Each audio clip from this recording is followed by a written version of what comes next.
Remember when Saturday shopping felt like Christmas morning? When Woolworths meant magic and our price meant musical discovery? We gathered 10 British shops that we lost from 1980s Britain. We're talking about places where ordinary families felt like royalty, where Saturday meant adventure, not chores. Get ready for a nostalgia trip back down the old high street. Right, let's start with the big one, Woolworths. But you're not going to believe what made this place so special. Your first glimpse of that pick and mix counter. Fizzy cola bottles calling your name. Foam bananas begging to be chosen. Sour cherries that made your face scrunch up, building your perfect sweet mixture like some sugary architect. Think about that for a second. When did shopping last feel that magical? But here's what you didn't know. Woolworths wasn't just sweets. Your school uniform came from there every August. That itchy grey jumper your mum insisted would last you years. Your first chart single, probably something by Wham or Duran Duran. Christmas presents that didn't break the bank. The toy section at Christmas. Pure chaos, kids everywhere, parents looking slightly panicked. That Rubik's Cube you begged for. The Action Man your brother got instead. And you know what? That red carrier bag with Woolworths in white letters. Carrying that meant you'd conquered the world. Everyone knew you'd been somewhere special. 100 years. That's how long Woolies served Britain. 1909 to 2009. When it died, a piece of British childhood died with it. Ask yourself this: where do kids today get that same magic? Where's their pick and mix palace? And you're not going to believe where the real musical magic happened. Our price. Where music lived and breathed. Friday afternoon, payday, you've got your wages burning a hole in your pocket. Our price is calling your name like a siren song. Get Down to Our Price wasn't just marketing, it was a proper promise. These people cared about music like it was their religion, like every single note mattered. Staff who actually knew bands, who could tell you which album was recorded where, who'd call ahead when they knew someone was appearing on Top of the Pops, who could recommend that import single from America that nobody else had even heard of. Ask yourself this: when did buying music last feel like joining a secret society? Flipping through vinyl for hours, your fingers getting dusty from the sleeves. That moment when you found something rare, a Japanese pressing, a picture disc, a signed copy, your heart racing like you'd discovered buried treasure. The listening posts with those chunky headphones, sampling before buying, building your musical identity one album at a time. Staff recommendations written on scraps of paper that changed your entire taste in music. Friday nights meant our price. Saturday mornings meant our price. Any day ending in Y meant our price. It wasn't just where you bought music, it was where you discovered who you were. When our price died in 2004, we didn't just lose a shop. We lost the place where British teenagers learned that music could be more than background noise. But music wasn't the only thing that shaped who you became. Chelsea Girl, where you became yourself. Saturday afternoon, you're meeting your mates at Chelsea Girl. Hearts racing. This wasn't just clothes shopping. This was becoming who you wanted to be. Chart hits, pumping through the speakers. Madonna, Cyndi Lauper, Bananarama. The sound of teenage rebellion set to a proper beat. Communal changing rooms buzzing with gossip about school, boys, and whether that skirt was too short for Sunday dinner. That red heart logo. Every teenage girl in Britain knew what it meant. Style you could afford. Fashion that understood exactly what you needed to feel special. Think about that feeling. Saving your pocket money for weeks. Counting every 10-pence piece. For one perfect piece that would transform you from ordinary schoolgirl to someone who mattered. The staff got it. Their uniforms changed with every trend. They weren't just selling clothes, they were selling dreams. Helping awkward teenagers figure out who they wanted to become. The ritual was sacred. Try on everything. Ask your mates' opinions. Model in front of the mirror. That moment when you found the outfit, the one that made you feel like Madonna herself. When Chelsea Girl became River Island in 1988, something died. The heart logo disappeared. The magic got corporate. The dreams got expensive. Ask yourself this: where do teenage girls today get that same feeling of transformation? Where's their affordable wonderland? And you're not going to believe what happened on Sundays. Littlewoods, where families ruled supreme. Sunday afternoon, the whole family's going shopping. Together. Dad's grumbling. Mum's making lists. Kids are excited. This is happening whether anyone likes it or not. This wasn't just retail therapy. This was a proper day out. 5 floors of everything a family could possibly need. Mum browsing clothes while humming along to the background music. Dad checking the sports section for Liverpool FC merchandise. Kids begging for toys while Nan headed straight for the restaurant. That thick index catalogue, heavy as a brick, circling everything you wanted for Christmas with a red pen, making dreams feel possible on a payment plan. The Christmas wish list that grew longer every page you turned. The Christmas Savings Club, pure genius, paying a few pounds every week throughout the year, building up to December magic, making expensive toys affordable for ordinary families who deserved extraordinary Christmases. The restaurant on the top floor, proper sit-down meals, fish and chips, beans on toast, nothing fancy, but it felt special because you were shopping and eating out. Sunday treats sorted. The index shop within a shop. Browse the catalogue. Fill out the forms. Wait for delivery. The excitement when your order arrived, like Christmas morning in the middle of July. Ask yourself this: when did shopping last? Bring 3 generations together under one roof. When did Sunday retail feel like family adventure? Liverpool's John Moores built an empire that clothed and furnished working-class Britain. When Littlewoods finally died in 2005, it took family shopping traditions with it. But here's where it gets international. C&A, where colour exploded everywhere. Saturday morning, that rainbow logo calling from across the high street. C&A wasn't just clothes shopping, it was continental sophistication landing in drab British towns, bright colours everywhere, primary reds, blues, yellows, fashion that felt like the future. European style for families who deserved better than beige and brown. The specials might have mocked the man at C&A in 1980, but they were wrong.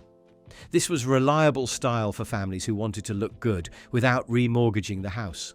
Think about that for a second. When did clothes shopping last feel that optimistic about the future? Massive stores that could handle entire families shopping together. Kids' clothes that lasted more than 5 minutes. Adult fashion that didn't require a second mortgage. Everything feeling slightly continental, slightly more sophisticated than anywhere else. The changing rooms were proper family affairs. Mum, Dad, 3 kids and Nan all trying things on while discussing whether Uncle Barry would like that jumper for his birthday. Dutch efficiency meets British practicality. 109 stores across the UK by the 1980s. That rainbow logo became as familiar as the post office crown. More familiar than most people's relatives. When C&A pulled out of Britain in 2001, it wasn't just business failure, it was the end of affordable European style for ordinary British families. The end of believing that fashion could be both practical and exciting, and you're not going to believe what was happening in electronics. Tandy, where the future lived and breathed. Saturday afternoon. You're pressing your nose against Tandy's window like some technology-starved kid at a sweet shop. This wasn't just electronics retail. It was a portal to tomorrow. Christmas demonstrations that stopped shopping centres dead. Radio-controlled cars racing around the store. Through the doors, into the main shopping area.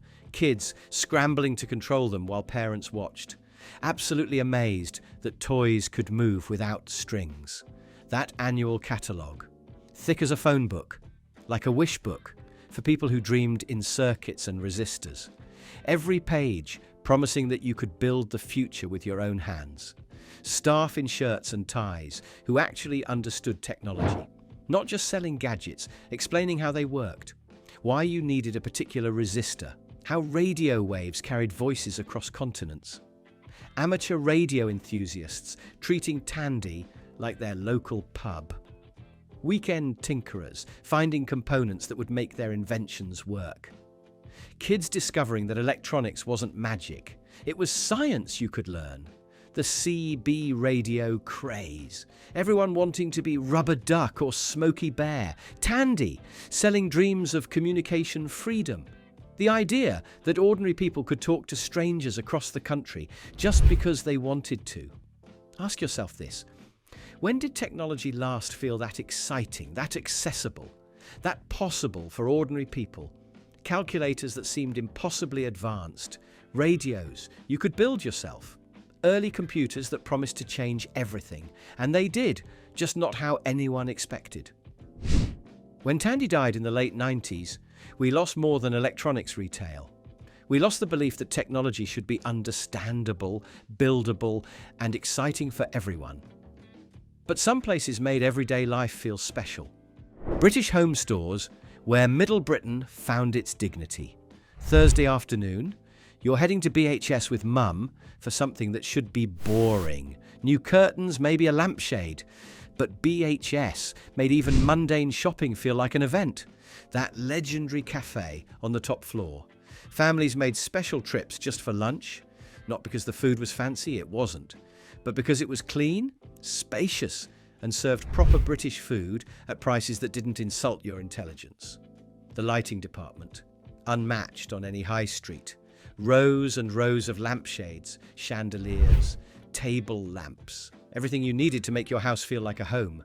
Staff who knew the difference between ambient and task lighting.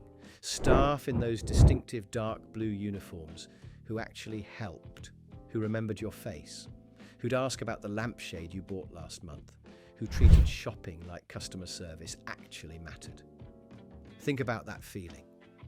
Reliable quality, fair prices, being treated like your custom mattered, whether you were buying a £5 tea towel or a £50 lamp. The home furnishings that made ordinary houses feel special. Curtains that hung properly, bedding that lasted, kitchen accessories that worked, nothing flashy but everything solid. This was middle-class dreams that working families could actually afford. The belief that everyone deserved nice things, not just people with money to burn. BHS lasted 88 years, 1928 to 2016. When it finally collapsed, it took with it the idea that retail could be both reliable and affordable. That customer service could be genuine. Ask yourself this. Where do ordinary families shop now for quality they can trust? Where's their dependable high street anchor? And up north, something absolutely magical was brewing. Virgin Megastore, where music had no rules. Saturday afternoon on Oxford Street. You're entering Virgin Megastore with the excitement of a pilgrim reaching Mecca. This wasn't just record shopping. This was cultural exploration without limits. Multiple floors of everything that mattered. Music, videos, books, games. No restrictive master bag systems like traditional record shops. Actual products you could examine, touch, consider. Revolutionary. Listening posts with proper headphones. Sample before buying. Building your musical identity one album at a time. Staff who could guide your journey from mainstream to underground without making you feel stupid. The basement levels. Teenagers playing Sweet Child O' Mine on display guitars while their parents winced and checked their watches. The sound of musical education happening in real time. Richard Branson's counterculture made accessible to ordinary people. The belief that music should be discovered, not just consumed. That everyone deserved access to everything, not just what radio stations decided to play. import sections that connected you to music scenes around the world. Japanese pressings, American indies, European electronica. Your local record shop suddenly had global reach. Think about that for a second. When did discovering music last feel that free, that unlimited, that exciting? The ritual was sacred. Browse for hours. Listen to everything. Discuss with friends. Walk out with carrier bags full of albums that would soundtrack the next phase of your life. When Virgin Megastore collapsed in 2009, we lost more than music retail. We lost the idea that musical discovery should be adventure, not algorithm. And you're not going to believe what equipped British homes. MFI, where dreams got built by hand. Saturday morning. You're entering MFI's warehouse wonderland with the excitement of someone about to build their future. This wasn't just furniture shopping. This was planning the life you wanted to live. Those constant sales that became a national joke. MFI always had a sale on. But you know what? Those sales made dreams affordable for young families who couldn't afford habitat prices. Flat pack furniture years before IKEA invaded Britain. The satisfaction of building something with your own hands. Reading instructions that made no sense. Arguing with your partner about which bit was part F. Creating something beautiful despite the stress. Room displays where you could envision your future home. The kitchen you'd cook Sunday roasts in. The bedroom where you'd sleep next to someone you loved. The living room where you'd watch TV with kids you hadn't had yet. Hygiena Kitchens, the name that defined British cooking for a generation. Millions of Sunday roasts cooked in MFI kitchens. Family meals around MFI tables. Lives lived in spaces that ordinary people could afford to make beautiful. The delivery lorries that brought dreams to your door. Two blokes who'd carry flat packs upstairs while making jokes about how heavy your wardrobe was. The community of first-time homeowners, all furnishing their lives from the same catalogue. Ask yourself this. When did furniture shopping last feel that hopeful, that possible, that democratic? Margaret Thatcher's right to buy created millions of new homeowners. MFI made sure they could afford to furnish their dreams. When MFI died in 2008, it took with it the idea that everyone deserved beautiful homes. Rumbelows, where ordinary families got extraordinary things. Saturday afternoon and you're walking past Rumbelows. That familiar logo calling from every high street. This wasn't just electrical shopping. This was making dreams affordable for working families. Rumble into Rumbelows wasn't just a slogan. It was a promise. You could have that colour television, that washing machine, that video recorder, even if you couldn't afford to buy it outright. The rental system that changed everything.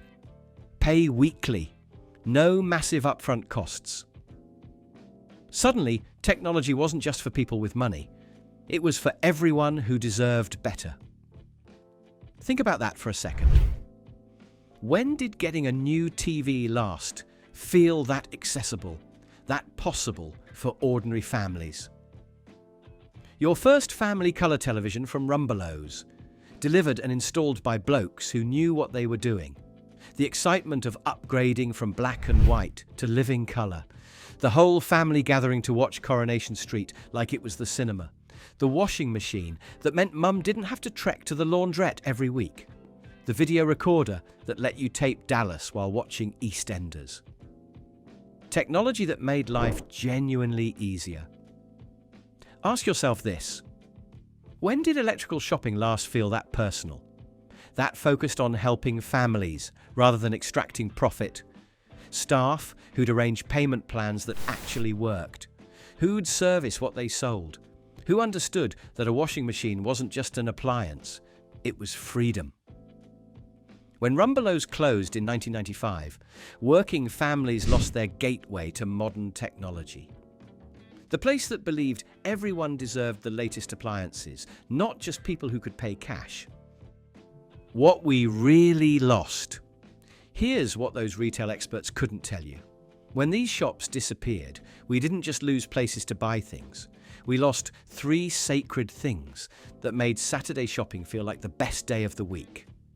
First, we lost the magic of proper discovery, browsing without knowing what you'd find, stumbling across things you didn't know you needed, that beautiful accident of finding your new favourite album or the perfect jumper.